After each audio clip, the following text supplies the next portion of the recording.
Welcome to the Reparenting Daily podcast. In this podcast, we'll dive deep into reparenting, exploring tools and resources to help us through our journey. The podcast is divided into 3 sections. First is a reading. Second is a discussion of the reading, followed by a journal prompt. And the last section is a peaceful meditation for closing.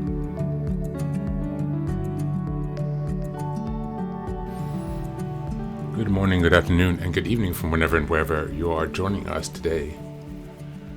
Today we are looking at the ACA Strengthening My Recovery Daily Meditation. The topic is sexual abuse. We release the shame we have carried surrounding the sexual abuse, Big Red Book, page 233.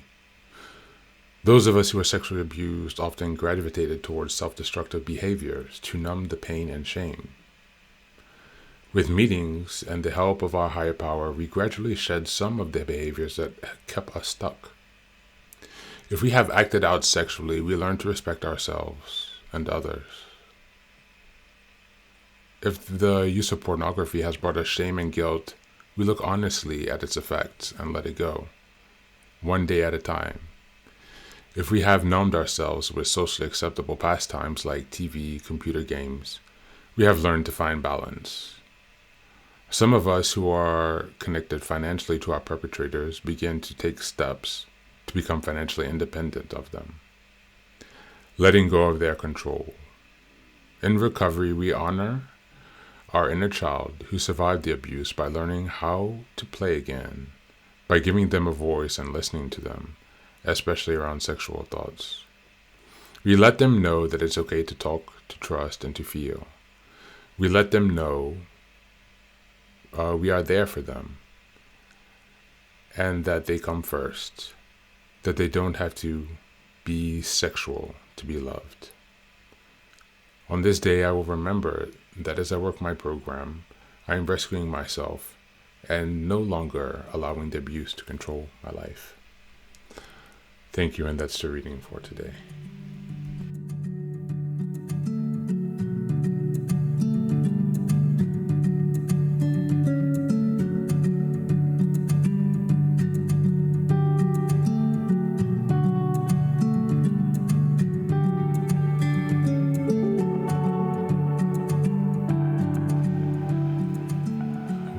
Welcome back. Childhood sexual abuse is insidious. It can have so many long-lasting impacts on your life. And it's important to remember that there are varying degrees of sexual abuse. Sexual abuse is not only PIV, penis and vagina penetration. All right? Sexual abuse can be physical and overt, such as grabbing of genitals or something along those lines, but it can also be from an older woman with a younger woman, a younger girl or boy. It can be with an older man from a younger girl or boy.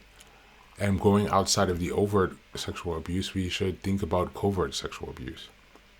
Covert sexual abuse is, for example, people who've grown up in religious environments where you are shamed for touching your body parts, you are shamed for having sexual desires, you are told that the only point of sex is for a husband and a wife to produce a baby. That is sexual abuse. Going to a church where you're told if you are homosexual and you like to kiss men, that you will go to hell, that is sexual abuse. So sexual abuse is much larger. It encompasses much more than we realize. It could even be your father making inappropriate comments about your breast as you are coming into puberty, for example, or his friend doing it, or someone within the family, from inappropriate touching to groping to jokes. Anything that skews your understanding and your ability to sexually connect with yourself is sexual abuse. And I know that many of us have faced these challenges coming from the dysfunctional family situations.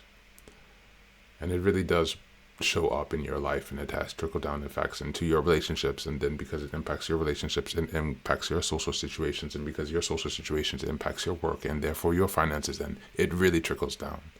So as we take a step back today to reflect on this and get ready to journal about our sexual abuse, if you've had that, how much time have you spent reflecting on that? How honest are you with yourself about your sexual abuse? Have you really examined your past, the people who have been in your lives, the adults who were supposed to care for you? Have you examined their behavior, the words that they said to you? Do you see this limiting your life? How long has it been a blocker for you?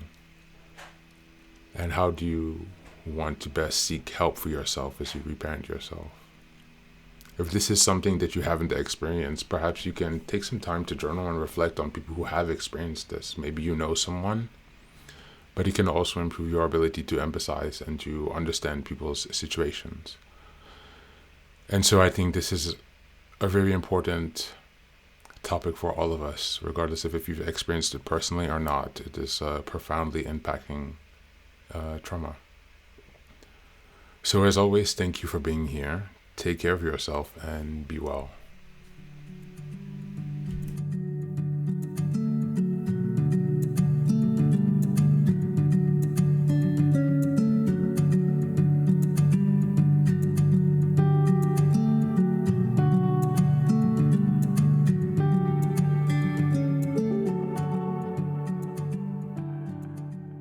And now, let us move on to the final section, the meditation.